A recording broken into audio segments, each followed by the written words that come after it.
नेत्रों को कोमलता से बंद करेंगे। प्रणव ध्वनि के लिए एक गहरी लंबी श्वास भीतर की ओर।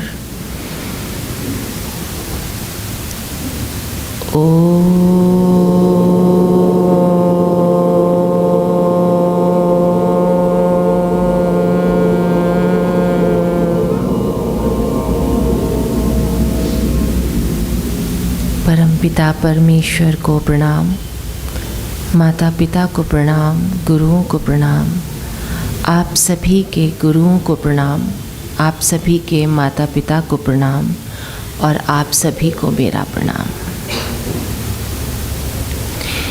कल शाम ईश्वर के साथ संबंध को लेकर हमने थोड़ी सी बातचीत की थी।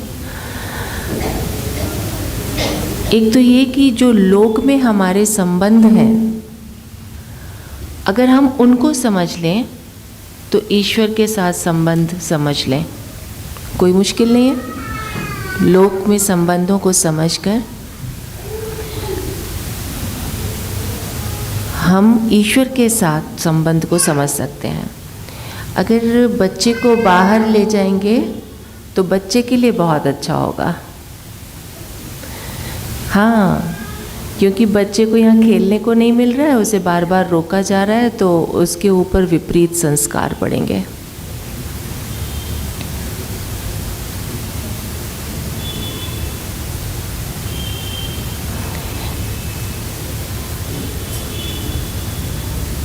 तो ईश्वर के साथ संबंध में हमने एक तो ये चीज़ देखी कि हमने कितना उसको समझा है, हमारा व्यवहार कैसा है।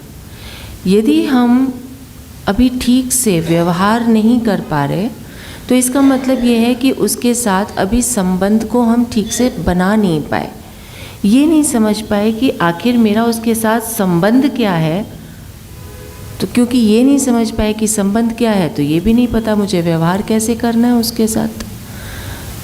एक ग्राहक को दुकानदार के साथ कैसे व्यवहार करना है, जब तक ये पता ना हो कि ये दुकानदार है तब तक मैं उसके साथ कैसे व्यवहार करूँगा।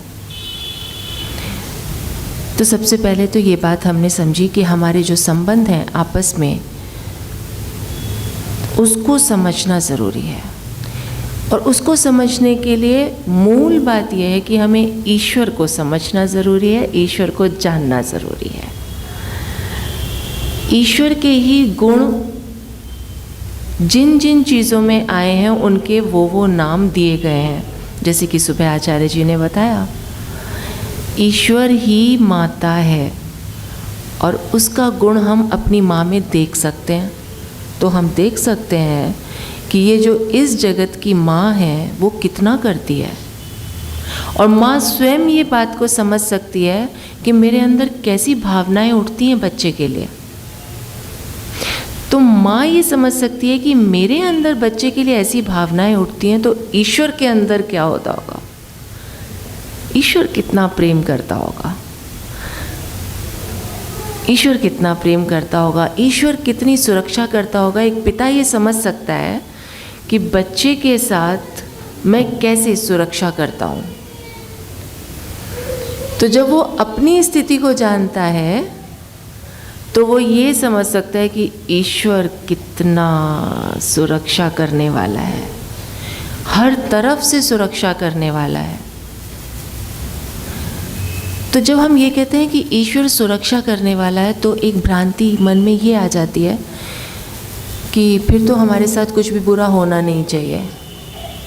ईश्वर तो सुरक्षा करने वाला है, फिर हमारे साथ कोई दुर्घटना होनी नहीं चाहिए।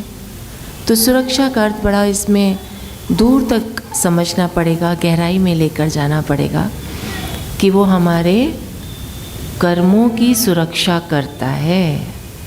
हमारे किए गए कर्म वेस्ट नहीं जाने देता। हम करके भूल जाएं, वो नहीं भूलता। हम सुबह का करके शाम को भूल जाएं, हम बोला हुआ भूल जाएं, हम सोचा हुआ भूल जाएं, भूल ही रहे हैं, पर वो नहीं भूलेगा, सुरक्षित है। मेरा हर वाणी, मेरा हर सोच, मेरा हर कर्म सुरक्षित रहता है। और ऐसे वो सुरक्षा करता है कि मेरे किए हुए कर्मों के फल मुझे दे देता है। यही उसकी सुरक्षा है कि जैसे जैसे मैं आगे प्रगति करता जाऊंगा वो मुझे सुरक्षित करता जाता है और मुक्ति तक ले जाता है। कितनी सुरक्षा कर रहा है मेरे कर्मों की। वरना अगर मुझे हिसाब किताब रखना पड़े तो मैं तो दूसरों के क्या अपने ही नहीं रख सकता। तो वो ऐसे सुरक्षा कर रहा है। इसको यहाँ पे भ्रांति में ना लें कि हमारे साथ कुछ दुर्घटना नहीं होने देगा, हमारे साथ कुछ बुरा नहीं होने देगा। वो आगे का विषय आचार्य जी समझाएंगे। तो ईश्वर के साथ का संबंध बड़ा स्पष्ट, जब तक हमें नहीं पता हम व्यवहार नहीं कर सकते उसके साथ। और दूसरी बात ये कि अगर हमें ये पता चल जाए कि ईश्वर का हमारे साथ कैसा संबंध है, ईश्वर हमारे साथ कैसा व्यवहार करता है, तो हम अपने लोक के संबंध को ठीक कर लें। दो बातें हो गई। हम लोक के संबंध को समझें तो हम ईश्वर के संबंध को समझ जाएं, ईश्वर के साथ के संबंध को समझ जाएं। और अगर हम ईश्वर का हमारे साथ क्या संबंध है ये समझ जाएं तो हम लोक के साथ के संबंध को समझ जाएं। दोनों आपस में जुड़ी हुई हैं। तो थोड़ी सी कल मैंने एक बात कह के छोड़ी थी जिसको आगे बढ़ा लेते हैं। हमने कहा था कि हम एक दूसरे से अपेक्षाएं रखते हैं। अपेक्षा रखना बुरा नहीं है। माता पिता को बच्चों से अपेक्षा होती है। माता पिता बच्चों के लिए कर रहे हैं, त्याग कर रहे हैं। उन्हें अपेक्षा करनी है उनसे कि ये मेहनत करें, आगे अच्छा करें। इसमें कुछ बुरा नहीं है। लेकिन अगर वो ना कर पाए, हो सकता है ना कर पाए, तो फिर माता पिता दुखी होते हैं। होते? मैंने तुम्हारे लिए क्या नहीं किया, मैंने क्या क्या नहीं तुम्हारे लिए सोचा, पर तुमने क्या दिन दिखाया मुझे। मैंने चाहा था तुम आईआईटी में जाओ, तुम इंजीनियर बनो और तुम फोटोग्राफर बन रहे हो। मैंने चाहा था कि तुम उस लड़की से विवाह करो और तुम तो बाहर की कोई लड़की लेकर आ गए। अब दुखी हैं हम माता पिता। तो इच्छा और अपेक्षा, इन दोनों में अंतर हमें पता हो कि हमारी इच्छा क्या है और हमारी अपेक्षा क्या है। अपेक्षा हम दूसरों से रखते हैं कि दूसरे ऐसा करें, दूसरों को ये करना चाहिए। और इच्छा हमारी होती है। इच्छा हम अपने लिए कर सकते हैं। मुझे ये अच्छा लगता है, मैं ये करूं, मुझे ये करना चाहिए। जब हम दूसरों पर इच्छा लाते हैं तो वो अपेक्षा हो जाती है। नाम इच्छा का ही देते हैं। शुगर कोटेड, मेरी इच्छा है बेटा तू उस लड़की से विवाह कर ले। मेरी इच्छा है बेटा कि तू ये डॉक्टरी की पढ़ाई कर ले। लेकिन ये इच्छा नहीं है, ये अपेक्षा है। अपेक्षा में क्या है? अपेक्षा में तुमने मेरे लिए ये किया, तुमको ये करना चाहिए, तुमने मेरे लिए ये नहीं किया। तुमने मेरे लिए ये नहीं किया इसलिए मैं दुखी हूँ। या तुमने ना करने के कारण, तुम्हारे ऐसा ना करने के कारण सारा मेरा जो जीवन में जो कुछ भी बुरा हो रहा है, मतलब जो आज मेरे कष्ट हैं वो सब तुम्हारे दिए हुए हैं, सब तुम्हारी वजह से हैं। तुम वो कर लेते तो ऐसा नहीं होता, तुम ऐसा करते तो वैसा नहीं होता। हम कह सकते हैं, हम राय दे सकते हैं, हम सुझाव दे सकते हैं। जीवन में हम सलाह देते ही हैं, सबको देते हैं, देनी भी चाहिए। कोई अच्छी बात हो तो हमें मार्गदर्शन करना भी चाहिए, लेकिन वो केवल मार्गदर्शन तक ही हो, उसके बाद वो निर्णय ना बन जाए। तुमको ऐसा करना चाहिए, कि बजाय हम ये कह सकते हैं ये अच्छा है, ऐसा करो, देख लो, तुम्हारी इच्छा है, हो सकता है ऐसा कर सकते हो या नहीं कर सकते हो, इसके क्या प्रॉस हैं, क्या कॉन्स हैं, क्या अच्छाई हैं, क्या बुराई हैं, दोनों चीज़ें हम सामने रख सकते हैं। ठीक ऐसे ही ईश्वर भी हमारे लिए इच्छा करता है। सिद्धांत की बात तो यह है कि ईश्वर की कोई इच्छा ही नहीं है, ईश्वर तो कोई इच्छा नहीं करता। लेकिन क्या वास्तव में उसकी कोई इच्छा नहीं है? है ना उसकी इच्छा। क्या है उसकी इच्छा? उसकी आज्ञाओं का क्यों पालन करें? क्यों? ये तो उसकी अपेक्षा हो गई, मेरी आज्ञाओं का पालन करो, ये तो फिर अपेक्षा हो गई। क्यों करें? उसकी इच्छा है कि हम सब मुक्ति को प्राप्त करें। उसकी इच्छा है, क्योंकि ये हमारी ही इच्छा है कि हर आत्मा मुक्ति तक जाना चाहती है, हर आत्मा का प्रयास है मुक्ति तक जाने का। इसलिए वो चाहता है कि तुम्हारी इच्छा है तो ठीक है, मैं तुम्हें ये दिशा बताता हूँ कि कैसे कैसे मुक्ति को प्राप्त कर सकते हो। तो उसने जो हम कहते हैं आज्ञाओं का पालन करना, तो उसने वो जो शिक्षाएं दी हैं, वो शिक्षाएं हमारी ही खुशी के लिए दी हैं कि मैं ये रास्ता बता रहा हूँ, जो तुम्हारी खुशी है वो इस रास्ते से पूरी होगी। चील को देखा है कभी? चील को ऊपर आसमान में उड़ते हुए, बहुत ऊपर।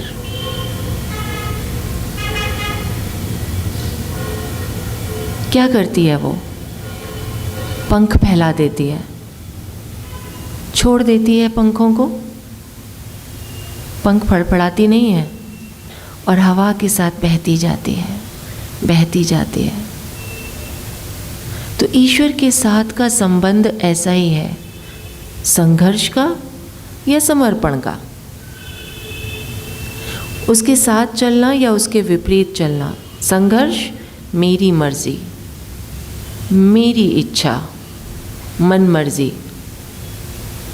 ईश्वर के साथ संघर्ष का जीवन, उसके विपरीत चलना, उसकी आज्ञाओं के विपरीत चलना, संघर्ष का जीवन। तो संघर्ष का जीवन तो अशांत होगा, बेचैनी लाएगा।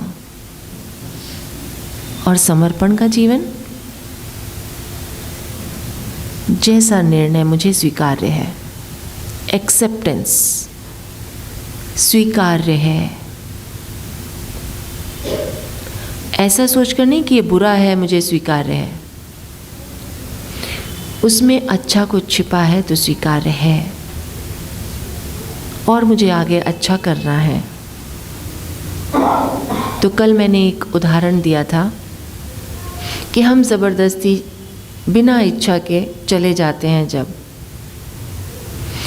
हम चले जाते हैं तो हम कहते हैं कि मेरा सारा समय वेस्ट कर दिया, बर्बाद कर दिया। और हम पूरा समय जाने के बावजूद भी खुश नहीं रहते। वो समय बिताते हैं लेकिन खुशी के साथ नहीं बिता रहे होते। तो वहाँ एक्सेप्टेंस, दो ही ऑप्शन है, जाएं या ना जाएं। ऐसी स्थिति में जाएं या ना जाएं।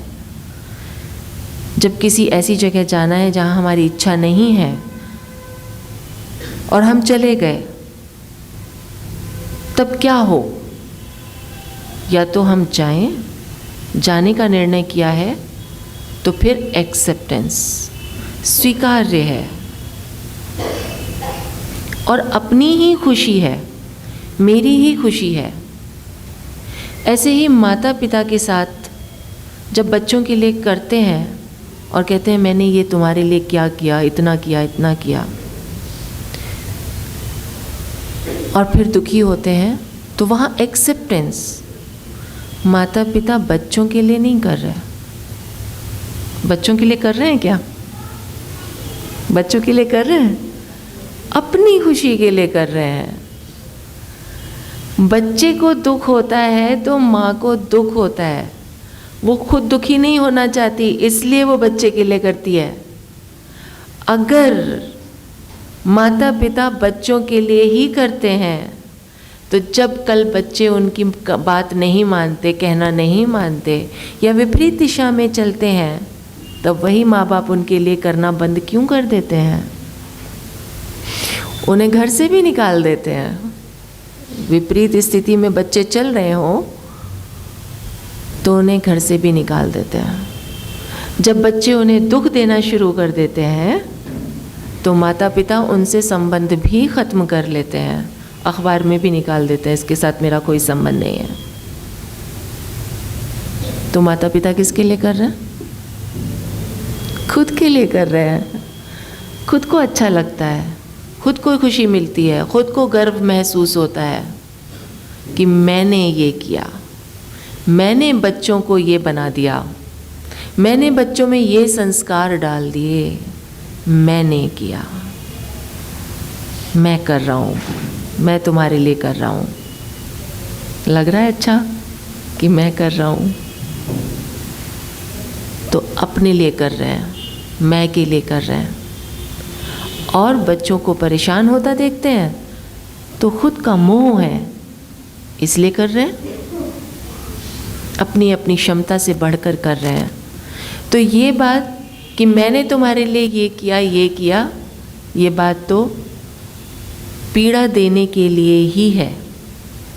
जब हम इसको एक्सेप्ट कर लेंगे, स्वीकार कर लेंगे कि मैं कर रहा हूँ, मैंने कर दिया, अपनी खुशी के लिए किया, और अब ये बदले में मेरे साथ नहीं कर पा रहे हैं या नहीं कर रहे हैं, तो मुझे इस बात का दुख नहीं होना चाहिए।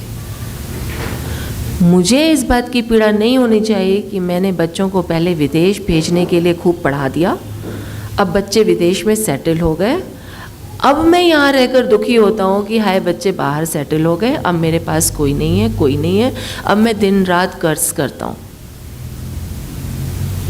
किया किसने?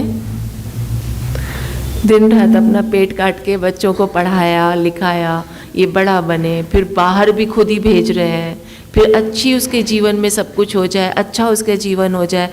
आज उसका जीवन अच्छा हो जाता है तो फिर हम यहाँ दुखी हो रहे होते हैं। कर दिया, जो चाहा था वो पूरा हो गया, अब फिर दुखी किस बात के लिए? तो ये जो पीड़ा है ये अपनी ही सोची हुई है। तो इसको एक्सेप्ट करना, सबसे पहले स्वीकार करना, नहीं तो संघर्ष का जीवन। और स्वीकार का जीवन समर्पण का जीवन। समर्पित किया चील की तरह, बस फिर बहना है, स्वीकार करके बहना है कि जो ईश्वर तय करते हैं वो मेरी ही इच्छा है, इसलिए वो रास्ता तय कर रहे हैं, इसलिए वो रास्ते बताए हुए हैं, मैं इसलिए इस पर चल रहा हूँ क्योंकि मैं ही चलना चाहता हूँ। फिर ईश्वर को दोष नहीं देना। ईश्वर को दोष देने का मतलब है संघर्ष। मैं अपनी मनवाना चाहता हूँ, मैं अपनी चलाना चाहता हूँ, ये संघर्ष का जीवन। एक फ़कीर एक गांव के बाहर रुके और गांव में उन्होंने कहलवाया कि हमें स्थान चाहिए।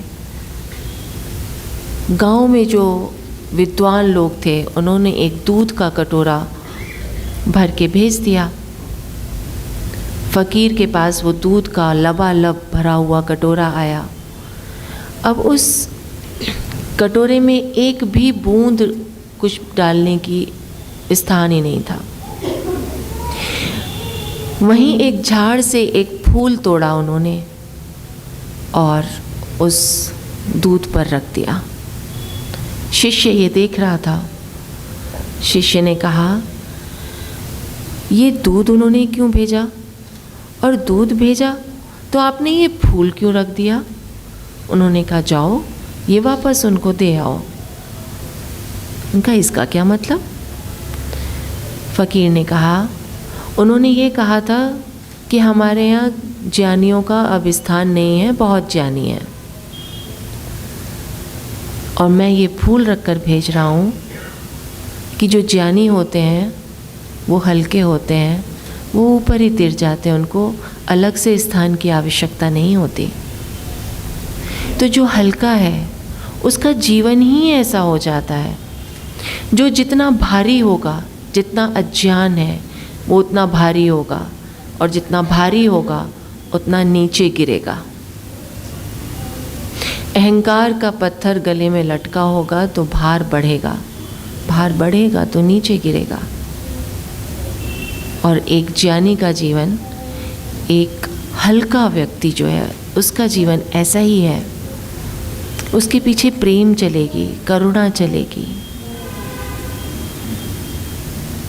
और जो भारी है व्यक्ति, उसके पीछे द्वेष चलेगा, क्रोध चलेगा, घृणा चलेगी, अहंकार चलेगा। तो ईश्वर के साथ संबंध ऐसा ही है कि ईश्वर ये समझता है कि उसने हमें स्वतंत्र किया हुआ है। ईश्वर ने स्वतंत्र किया हुआ है, उसे कोई पीड़ा नहीं होती। वो मार्ग दिखा रहा है, वो कह रहा है कि इस मार्ग पर चलो, और फिर भी हम नहीं चलते, हम उसके बच्चे उसके मार्ग पर नहीं चलते, तो क्या वो पीड़ित होता है? क्या वो पीड़ित होता है? क्या वो दुखी होता है? वो आनंदित है, वो अपने आनंद में है, उसमें कोई विकार नहीं आता। ईश्वर में कोई विकार नहीं आता, वो अपने आनंद में रहता है। वो दोनों है, वो परवाह भी करता है, वो बेपरवाह भी है। हम परवाह करते हैं तो चिंता करते हैं, और वो ना हो पूरी तो परेशान होते हैं। ईश्वर हमारी परवाह करता है, हमें सही मार्ग पर ले चलता है, लेकिन हम ना चलें, अभी और यहाँ भटकना चाहें तो हमें भटकने देता है। आक्रमण नहीं करता, क्रोध नहीं करता, जिद नहीं करता, साथ खड़ा है, पीछे खड़ा है। जब तुम चलोगे मैं तुम्हें फिर ले चलूँगा, जब तुम ये करोगे तो मैं तुम्हें फिर ले चलूँगा, जब तुम्हारी इच्छा होगी तुम्हें मार्ग फिर दिखाऊँगा। हताश नहीं होता, निराश नहीं होता, छोड़ नहीं देता, साथ छोड़ नहीं देता। और हम अपेक्षा करते हैं, और हमारी अपेक्षा पूरी ना हो तो हम फिर साथ छोड़ देते हैं। इसने मेरे कहा तो माना ही नहीं, तो मैं इसके लिए क्यों करूं?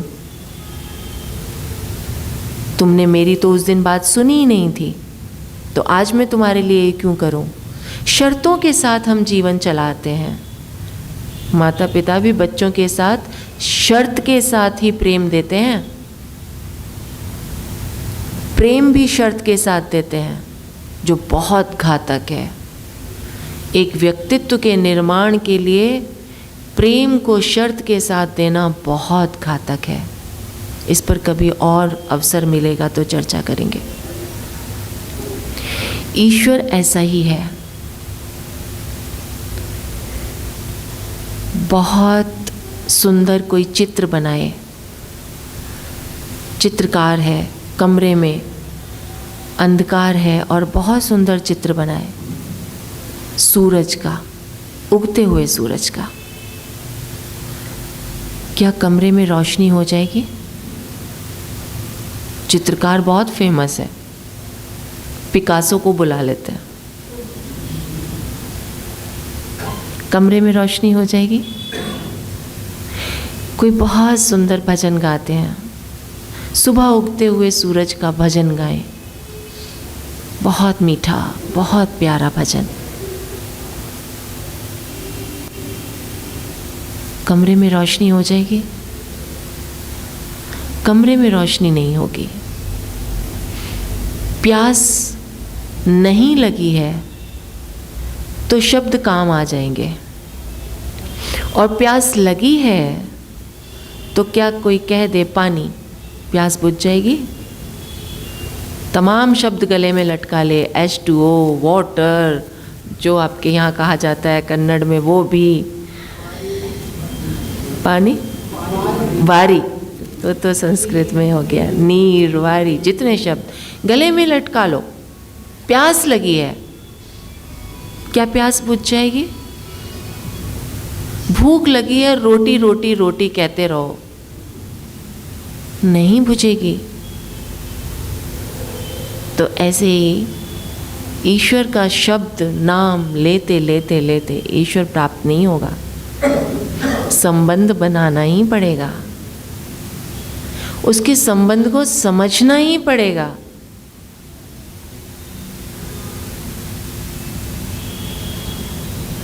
वो परवाह भी करता है और बेपरवाह भी है। मेरा बच्चा बीमार है, दवाई कराओ, इलाज कराओ, समझ में आता है। वो फेल हो जाए तो, वो कुछ ना कर पाए तो,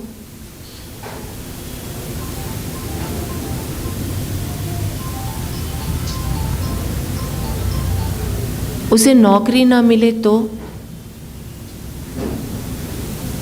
ये सारी चिंताएं व्यर्थ हैं। इसकी परवाह करने से कुछ नहीं होगा सिवाय पीड़ा के कुछ ना होगा। ईश्वर ऐसा ही है, संसार में रहकर संन्यस्त है। और हम सबका जीवन उसके इसी संबंध से जुड़ा हुआ है। संसार में रहता हुआ वो हमारे बीच यहाँ अभी विद्यमान है, मेरे अंदर मेरे बाहर वो उपस्थित है, वो सर्वव्यापक है, वो सुन रहा है, वो देख रहा है, वो जान रहा है, वो विद्यमान है। लेकिन वो पीड़ित नहीं है, परेशान नहीं है, वो संन्यस्त है। मेरा भी जीवन ऐसा ही हो, संसार में रहकर सब कर्मों को करते हुए संन्यस्त जीवन हो, अनासक्त जीवन हो। ये उसके साथ संबंध को बताएगा। और जब तक इसको प्रयोग में नहीं लाएंगे ये आएगा नहीं। प्रयोग में लाना ही पड़ेगा, वरना तो पानी पानी पानी कहने से प्यास नहीं बुझेगी,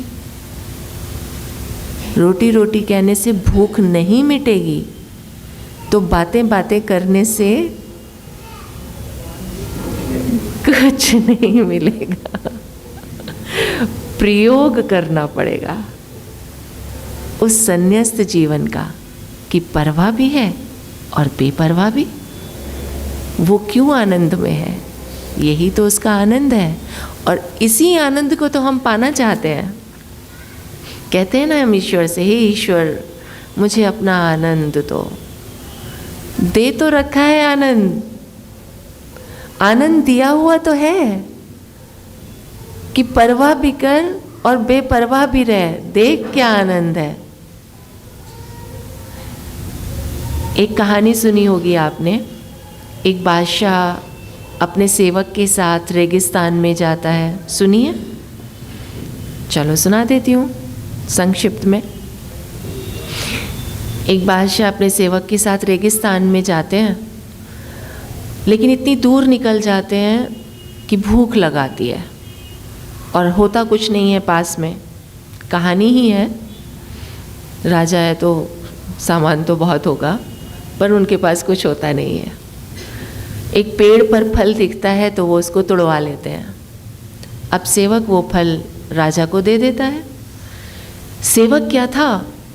मुंह लगा सेवक जो होता है ना, सब कुछ राजा उसके साथ अपनी बातें करते हैं। राजा ने कहा कि सेवक भी उतना ही भूखा है और प्रिय सेवक है, तो एक फांक काट के सबसे पहले अपने सेवक को दे देते हैं। सेवक खाता है, कहता है वाह आनंद आ गया, इतना स्वादिष्ट फल तो मैंने आज तक नहीं खाया, एक और। तो राजा दूसरी फांक काटते हैं, वो दे देते हैं। सेवक कहता है वाह मज़ा आ गया, एक और। राजा कहते हैं चलो ठीक है, एक और काटते हैं, दे देते हैं। सेवक की तो तृष्णा बढ़ती जा रही है ना, कह रहा है एक और। सोच नहीं रहा है राजा के लिए कि वो भी भूखे हैं, जबकि राजा ने सोचा था सेवक के लिए कि वो भूखा है। इस तरह से करते करते सेवक ने अधिकांश खा लिया और एक ही फांक बची। राजा को तो क्रोध आ गया, ये तो सरासर बदतमीजी है। सेवक को तो उल्टा मेरा ध्यान रखना चाहिए और कह रहा है कि एक और करके सारा खाता जा रहा है।